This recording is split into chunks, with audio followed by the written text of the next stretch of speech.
In Afghanistan, millions have been spent and lives have been lost on all sides. So what was it all for? And what have we gained? Did the conflict succeed in improving the lives of ordinary Afghan people? And what lessons does the Australian Army take away from its work alongside coalition forces on the international stage? I left more optimistic about the future of Afghanistan than when I arrived. It is based on some hard evidence, and that is by every measure, or almost every measure, there had been progress in Uruzgan province. This one? Through here? What? Where? So where there were no schools or very few schools, there are now functioning schools, including girls.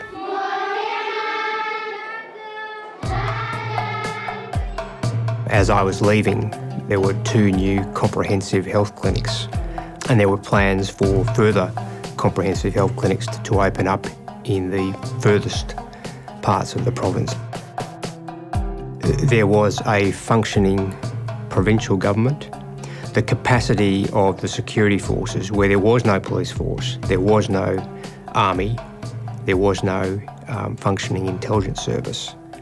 You now have a functioning brigade in the province.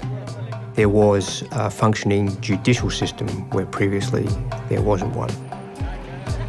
Farmers were able to get their produce to markets, to access markets, even to the point where there were Uruzgani almonds being marketed at trade fairs in Dubai. So it had come a long way. And I think perhaps one of the greatest indicators was a sense of hope for a better future, which is it's a less tangible thing than dams, roads, bridges, culverts, schools, health, but it's probably more important than all of those things in terms of people's view of themselves and what kind of future they might have for themselves, but more importantly for their children.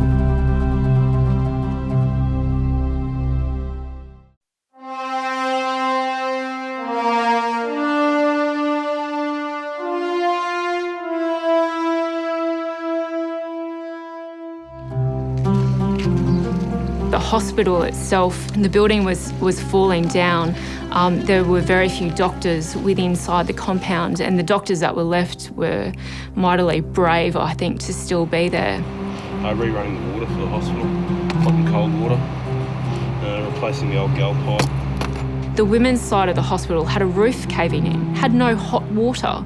So how are women supposed to give birth in what was being called a hospital if there's not even hot water to provide?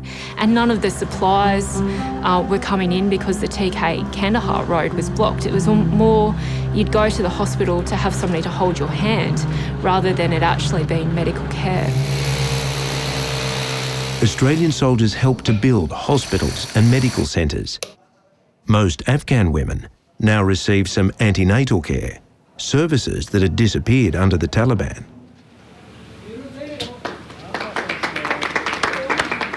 On each side we have inpatient rooms, emergency rooms and outpatient rooms. More than 80% of the population now has access to basic health care, up from 10% when the war began. Child mortality rates have fallen and more children are being immunised. The Afghan economy is growing around 10% a year, largely as a result of international aid. $5,000 5,000 schools have been built for both boys and girls. Many more are needed, but literacy rates are beginning to improve.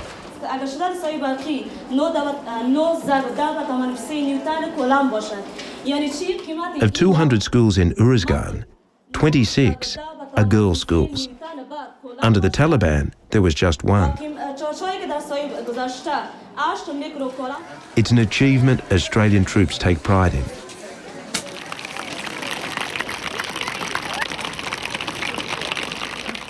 I was in Kabul last year. I was driving up to Karga, where their military academy is, and I just turned to my right and looked up a street, and all I could see were schoolgirls. Now, it's only a snapshot in such a complex country. It's just a tiny sort of, hopefully, glimmer of Afghans' future. But that moment was really something, you know. It said, gosh, you know, you think about the circumstances in Afghanistan in 2001, well, that would just, you know, we've come a long way. These Afghans turned up to vote despite the threat of violent attack by the Taliban. Afghanistan has a higher proportion of women in parliament than Australia. 20% of provincial council seats are reserved for women under a quota system. Female voting participation is at 40%. When you start with a snapshot of 2005 and then take a snapshot of today, I think it speaks for itself, and it's stark that people are living life. They've got roads, they've got security, they've got health. It's all relative. They've got schooling. It's an amazing thing considering where it was at in 2005 and prior to that. What our trade training school did, our engineer trade training school, was unbelievable. And, you know, I think historically, if we look back on what element of the task forces had the most impact. Can we look inside? It's all a combination. We all sort of support each other mutually. But, you know, there are builders out there today that are, and better still, there are builders that are training builders out there today. Without us even touching it anymore.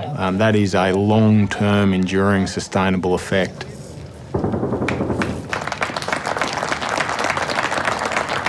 So the right option was to empower the local people.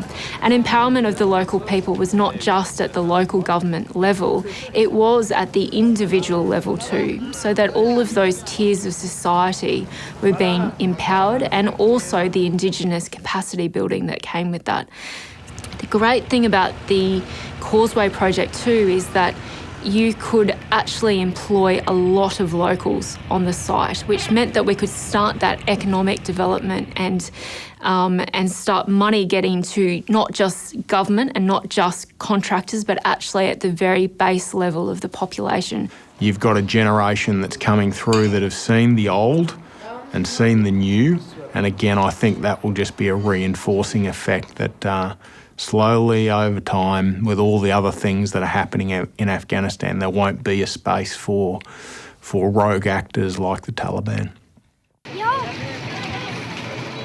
We did make a difference to the younger generation in that location, I believe, myself. It gave them hope, especially the children, for a future, whether it was a medical facility, whether it was a school. Just the sheer amount of women walking the streets and going to the markets, to children, to the actual markets and selling of goods in the streets, the infrastructure and the housing that quadrupled in size with the monies that were being poured into Tarankout. People felt secure that a coalition base of that size provided security close to a town, so they built close by a coalition base, possibly knowing that once we did leave, there'd be a whole base there for Afghani soldiers right next door to provide security for them in the future. All I can say is, in my area of influence, the area that I could actually physically make a difference, we made a big difference.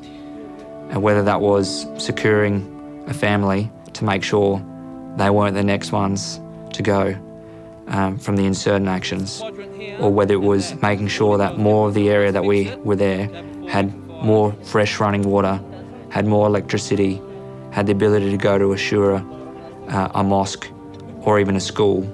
I could physically see those changes on the ground, and although my area of operations was extremely dangerous and desolate, I could see the difference.